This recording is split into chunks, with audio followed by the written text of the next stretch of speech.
ఈ వాక్యం ఇంతవరకు నడిపిస్తుండ్రు. ఈ వాక్యం బట్టి ప్రభా అనేక రీతిగా పరిగణలో మీరు మాట్లాడుతున్నారు. మేము నిజవానికి అది కానీ క్రియరూపంగా చేయాలి కాదు, కానీ క్రియరూపంగా చేయాలా. నా జీవ అందరూ దళిత పొందుతారు బయట లేకపోతే నా జీవానికి ప్రభా మీరు ఎందుకు ఏర్పరచుకున్నట్టే లోకంలో మనుషులు ఏర్పరచుకోలేదు ప్రభా. పనికి రాని వాళ్ళు మాకు ఏర్పరచుకొని వాక్యం బోధిస్తుంటే ఇది పనులకు దళిత నా జీవానికి సొంతం ఇంత వాళ్ళు వాక్యం చెప్పిండ్రు. ఒక రీతిలో ఉండాలా, మా యాత్రలో ఒక రీతి ఉండాలా, ఈ స్వరూపం ఉండాలని పోలి ఉండాలా. వాక్యం నడిపించి మా సబ్బుద్ధి మీద ఆధారం ఉండక అలాగే మా ప్రాంతంలో మీ అధికారులు మీరేమో మరి మీకు సాయం చేయమని వాక్యం మాట్లాడాలని నేర్చుకోవాలి.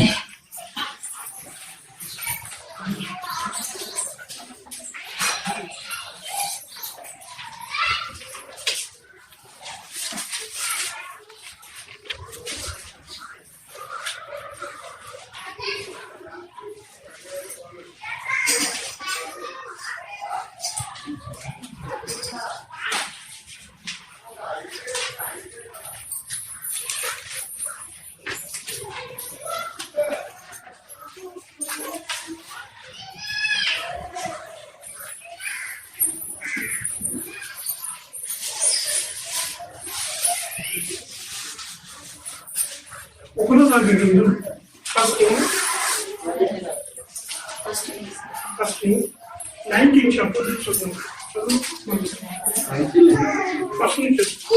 ఏలియా చేసినదంతయు అతడు ఖడ్గము చేత ప్రవక్తలందరినీ చంపిన సంగతి అహాబు యెజెబెలునకు తెలియజెప్పగా ఏలియా చేసినదంతయు ఏలియా చేసిన అంతటి పాటలు అంటే ప్రవక్త దేవుని కోసం రోషం కలిగిన ప్రవక్త యేసుపురం పెట్టిన రోషం వలన మన చక్కగా పాటలు రోషం గల దేవుడు. నేను రోషం గల దేవుడు నాకు చలించి మహిమ ఏ విగ్రహంకి చలించిన అక్కడ చూసిన రోషంలో దావికి రోషంలో ఎవరు దేవుని పక్షంలో రోషం ఉంటారా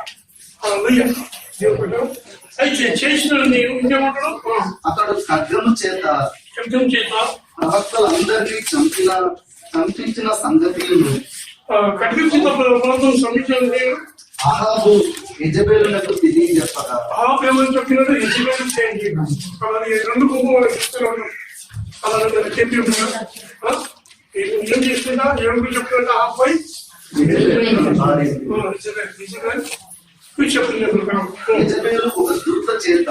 ఒక దూత చేత ఏలియాకు ఈ వర్తమానం పంపించను. యెజెబెలు దగ్గర ఒక దూత ఉంది. ఆ దూత చేత ఏం చెప్పిందంట, ఆ శక్తులతో వర్తమానం పంపించిందంట. ఎవరు యెజెబెలు దగ్గర దూత అంటే పనివాడు. దూత అంటే పనివాడు వెళ్ళాలి యెజెబెలు ఏం చేసి పనివాడు ఏమేం చేసింది దూత చేస్తా పనివాడు దగ్గర ఏదో దగ్గర వర్తమానం పంపించింది. అయితే ఈ భాగం రేపు ఈ వేళకు నేను నీ ప్రాణమును నీ ప్రాణము వారిలో ఒకరి ప్రాణము వలె చేయని వారిలో వారి ఒక ప్రాణాన్ని నిజమి తీసేస్తాను. నిధి ప్రాణం తీసేస్తా. దేవుడు నాకు గొప్ప అపాయము కలుగజేయును కాక. దేవుడు చెప్తుంది, యెజెబెలు చెప్తుంది దేవుడు గొప్ప అపాయం కలుగజేయును కాక. ఎవరు చెప్తుంది అంటే ఆమె వాడికి ఇస్తుంది ఒట్టు మీద ఉంటుంది. వాళ్ళ ముందు ఒట్టు మీద రెండు ఉన్నాయి. వాళ్ళే ఉన్నది ఒట్టు మీద అంటే ఆమె పట్టుదల చెప్తుంది. ఈమె యెజెబెలు ఏం చెప్తుంది, ఈమె రోషం తెచ్చుకుంది. ఈమె రోషం తెచ్చుకొని ఆలోచించగా ఏమేం చెప్తుంది నాకు కాబట్టి అసలు ఈ సమాచారము తెలుసుకొని ఈ సమాచారం తెలుసుకొని లేచి తన ప్రాణం కాపాడుకున్నట్టుకై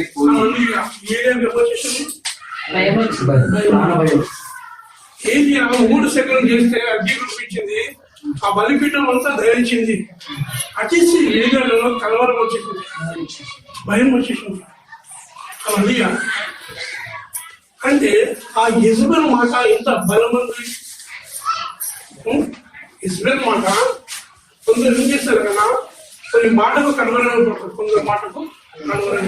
అలా అయితే లేచి యూదా సంబంధమైన బెహెర్షెబాకు చేరి అక్కడ నిలబడి తన దాసునితో చెప్పి, అక్కడి నుంచి వెళ్ళిపోతున్నాడు. ఏం చేస్తున్నాడు? నా ప్రాణం తీస్తాను కదా, ప్రాణం కాపాడుకుని వెళ్ళిపోతున్నాడు. ఎక్కడ బెహెర్షెబా అక్కడ దాచుకుంటున్నాడు. అలా కానీ ఎవరు జీవన దేవుడు ఏదైనా ఏర్పరిచినా ఏదో మూడుసం చూస్తే అప్పుడు అంత చూస్తే భరించి ఆకాశం తెరిచి తన బలిపీఠం సగీతం వచ్చి అంత చేసిన వ్యక్తిలో భయం వచ్చింది. నీకు నాకు భయం రావచ్చు, కానీ ఒకటి మర్చిపోదు, దేవుడు నీ పక్షంలో ఉన్నాడు. నీ పక్షంలో ఎప్పుడు నువ్వు తెలుసుకుంటావు, నీ ఆత్మస్థితి నువ్వు సేవలో ఎదిగిపోతే ఈసారి ఈ మెట్టు ఉంది, ఈ మెట్టు ఎదుగుపోతే ఆ భయం నీవు ఓడించగలవు. అలా సిలువలో ఒక దర్శని చూసి మోపోతే సిలువ సమాధిని ఓడించిన దేవుడు ఒక ఆత్మ నీలో ఉంది కనుక ఆ విశ్వాసంలో నువ్వు జయించగలవు. ఆ విశ్వాసం జయించగలవు. ఆ విశ్వాసంలో సైతం ఓడిపోతే ఏసుపరమైన ఓడించడు ఈ ముంగడమే సైతం నిలబడగలరు.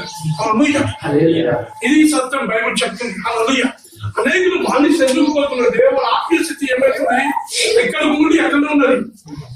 చర్చకు పోతుండ్రు, పాస్టర్ చెప్తుండ్రు, ఇంటుండ్రు, మన సండే వస్తుంది, ఇంటుండ్రు, మన ఇద్దరు పోతున్నారు. కానీ పాస్టర్ ఏం చేస్తున్నారు, సేవకు తీసుకుపోతలేరు.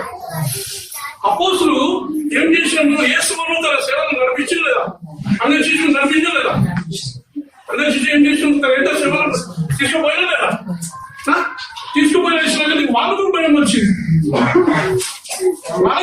యేసు భయం వచ్చింది. కానీ పరిశుద్ధాత్మ దేవుడు వాళ్ళ హృదయంలో వచ్చినాక వారి మరణం కలిగేందుకు భయపడలేదు.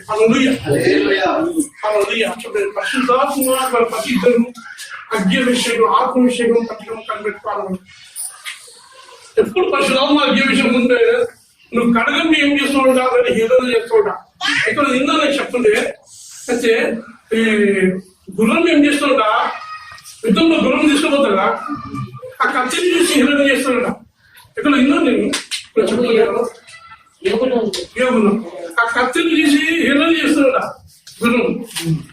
ఆ కత్తిని చూసి నువ్వు నాకు చెప్తావు, నువ్వు కత్తి కానీ నేను రాజులని పరిగెత్తి ఫాస్ట్ నేనున్నా. అలా చెప్తా ఏమంటుంటా, తాను ఒక దిన ప్రయాణము అరణ్యంలోనికి పోయి ఒక బదరీ వృక్షము కింద కూర్చుండి మరణాపేక్ష గలవాడై యెహోవా నా పితరుల కంటే నేను ఎక్కువ వాడను కాను.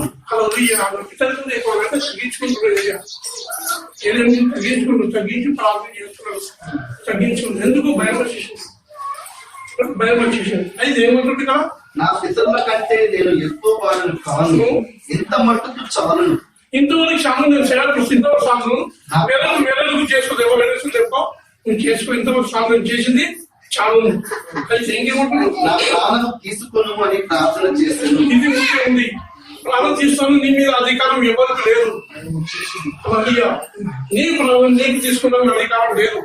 భూమి మీద ఎప్పుడు వేసుకున్నావు నిలబట్టు అలవాటు ఉండాలా, భూమి మీద ఎప్పుడు ఉండవరకు నువ్వు వేసుకున్నావు ఉండాలా కదా. అందుకోసే మనం యోనేశ్వరుడు చూస్తుంది కదా, చాలా తెలియదు వాడు కాదు దుఃఖొచ్చు కదా, ఆ పరిస్థితి రామదంగా వచ్చిందండి, ఆయన దుఃఖొచ్చు కదా. ఏమంటాడు, ఈయన పడేసేయండి, ఏం చేసిన ఒక పాపం పెట్టండి, ఇంకో పాపం చేస్తే నేను నరకం పోతా. కానీ ఇది నా వల్ల కలిగింది, నేను భూమి ఆకాశంకు కలిగిన దేవుడు ఒక భక్తులు ఉండే వాళ్ళకి ఇంకా వాళ్ళని కలిగింది. ఏమంటున్నా, మీరేసేది ఇప్పుడు వాళ్ళ తగ్గుతుంది. అంటే నీ ప్రాణం తీస్తాను, నీకు అధికారం నేను నువ్వు ఆత్మ చేస్తే చక్కగా నరకం పోతుంది.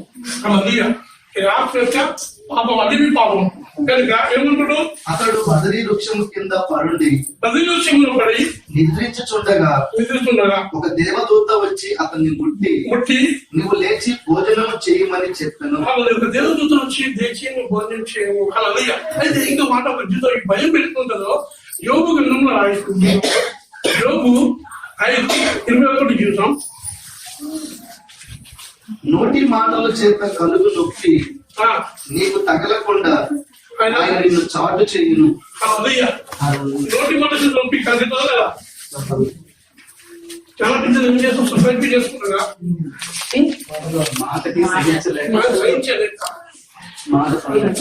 సహించలేదు. కొందరు ఏం చేస్తారు, మాట చేస్తారు, కొందరు ఉద్యోగం యూజ్ చేస్తారు.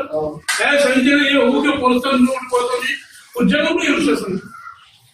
కానీ ఆయన ఏమంటాడు, ఆయన చాటు ఆయన దాక్కుంటాడు. ఇప్పుడు ఆయన నువ్వు దాగబడాలి. అలా నోటి మాట చేత నేను ఆయన చాటును.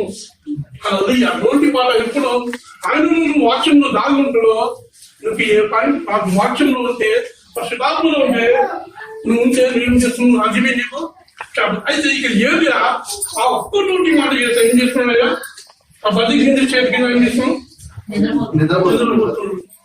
చాలు నాకు చాలు వేసుకుంటావా? అయితే ఒక దూతని పంపి ఏం చేసి బలపరచాం.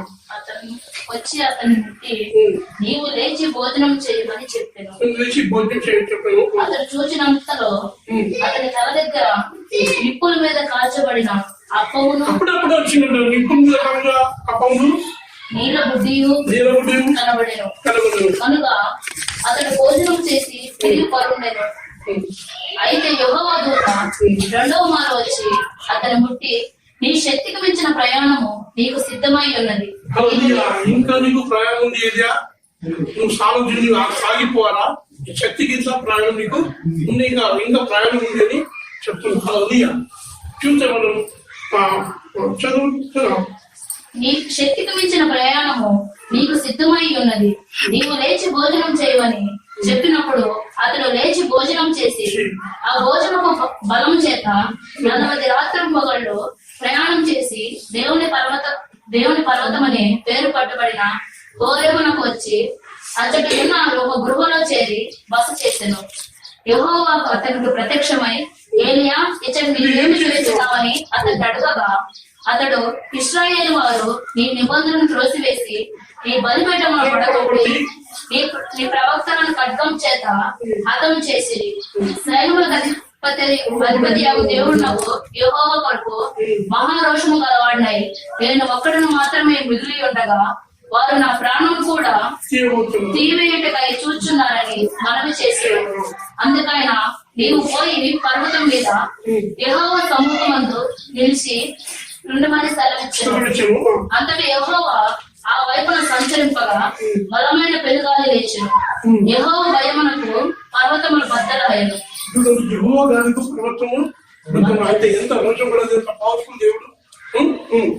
శిలలు చిన్న భిన్నములయ్యాను. కానీ యెహోవా ఆ గాలి దెబ్బ ప్రత్యక్షం కాలేదు. గాలిపోయిన తర్వాత భూకంపము కలిగెను. కానీ ఆ భూకంపమునందు యెహోవా ప్రత్యక్షము కాలేదు. ఆ భూకంపమైన తర్వాత మెరుపు కొట్టెను. కానీ ఆ మెరుపునందు యెహోవా ప్రత్యక్షము కాలేదు. మెరుపు ఆగిపోగా మిక్కిలి నిమ్మరముగా మాట్లాడు ఒక స్వరము వినబడేను. ఏలియా దాని విని తన దుప్పటితో ముఖము కప్పుకొని బయలుదేరి గుహ వాగటి నిలిచెను. అంతలో ఏలియా, ఇచ్చట నీవేమి చేయుచున్నావని ఒకడు పలికిన మాట అతనికి వినబడేను. అందుకతడు, ఇశ్రాయేలు వారు నీ నిబంధనలు త్రోసివేసి నీ బలిపీఠములను పడగొట్టి నీ ప్రవక్తలను ఖడ్గం చేత హతము చేసి సైన్యములకు అధిపతి దేవుడు నాకు యెహోవా కొరకు మహారోషము గలవాడనై నేను ఒక్కడిని మాత్రమే మిగిలి ఉండగా వారు నా ప్రాణం తీసివేయుటకై చూచుచున్నారని చెప్పాను. అప్పుడు యెహోవా అతనికి సెలవిచ్చినది ఏమనగా, నీవు మరలి అరణ్య మార్గమున దమస్కునకు పోయి దానిలో ప్రవేశించి సిరియా దేశం మీద హజాయేలునకు పట్టాభిషేకము చేయము. ఇశ్రాయేలు వారి మీద నింషి కుమారుడైన యెహూకు పట్టాభిషేకం చేయము.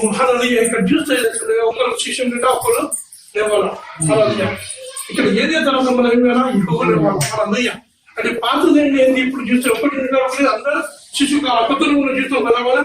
మనం చేస్తున్న అందరూ యాజక సంఘం, దేవుని ప్రజ, దేవుని సొత్తు, అందరూ దేవుని పిలిచి వాళ్ళందరూ సేవ చేయాలా. అలా అందరూ ఏం చేయాలా, దేవుని సేవ చేయాలంటే అందరూ జీతంలో పరమ జీతం రావాలా. ఈ భయం ఎందుకు వస్తుందంటే పౌలుకు భయం వచ్చింది. అపోస్తల కార్యం 17 chapter 17-18. 18 కదా.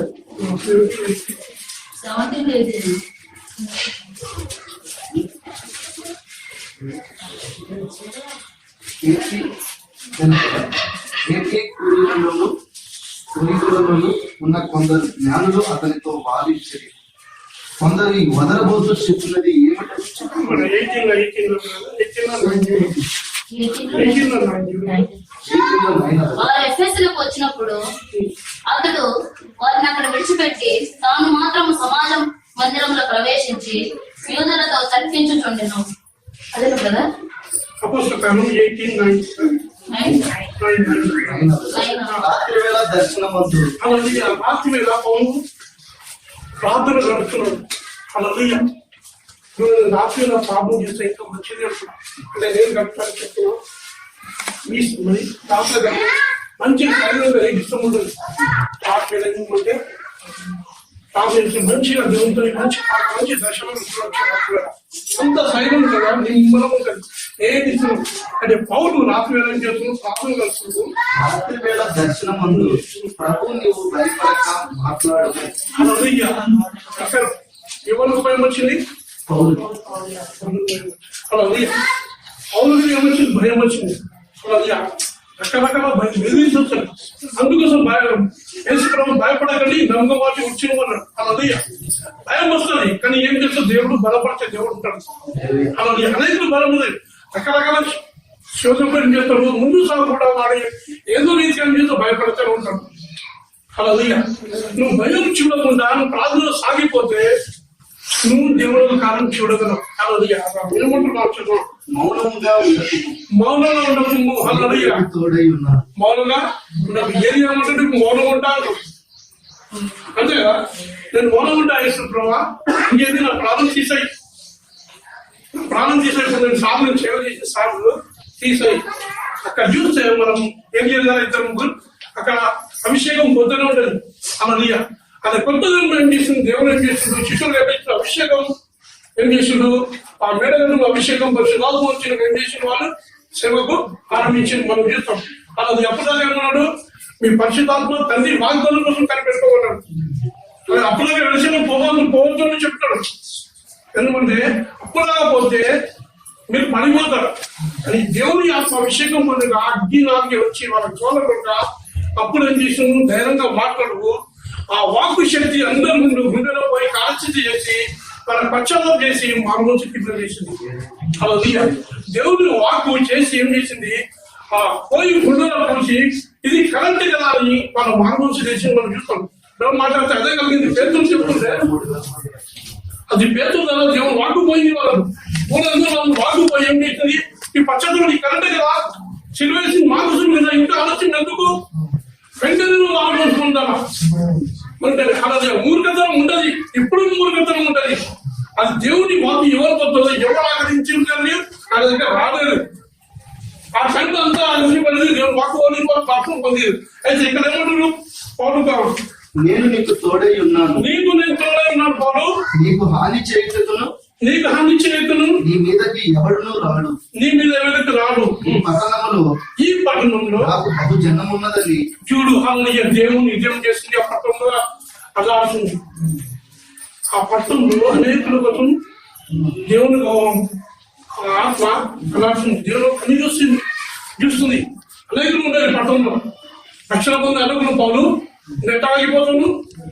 అనేకులు ఉండేది పట్టణంలో. నువ్వు పోయినా మారవద్దు, నువ్వు సాగిపోవాలని చెప్తాడు. అలా అయితే మన కుటుంబం ఎందుకు అంటే దేవుడు మనం చెప్తాడు. సెకండ్లో పోతే ఒక జగన్ తీసుకుపోతాడు, ఒక జగన్ తీసుకుపోతాడు. దేవుని ఆత్మ ఎవరికి రక్షణ కావాలి, ఎవరు లేదో అప్పుడు తీసుకుపోయి స్వార్థ చెప్పి తన మైనని విషయం చేస్తూ మా రక్షణ కలిగి వచ్చి తన మహిమ తీసుకుంటాడు. అలా అప్పుడు సొంతం కాదు, సొంతం ఇది కాదు. అయితే పౌరుకి భయపడితే మంచిది. ఏం భయపడుతున్నారు? అతడు వారి మధ్య దేవుని వాక్యం బోధించుచు ఒక సంవత్సరము మీద 6 నెలలు అక్కడ నివసించింది. దేవుని వాక్ వచ్చి ఆయనకు బలపరిచిన ఆయన ఏం చేస్తుంది? ధైర్యంగా సాగిపోయింది. అలా ఈ వాక్యం చేస్తుంది బలపడుతుంది. ఈ వాక్యం నీకు నడిపిస్తుంది. అందుకని దావీదు అంటాడు కదా, నా పాదంకు దీపం. దీపం. నువ్వు ఎట్లా నడిపిస్తుంది నడుస్తాను దేవుడు ఇచ్చిన వాక్యం.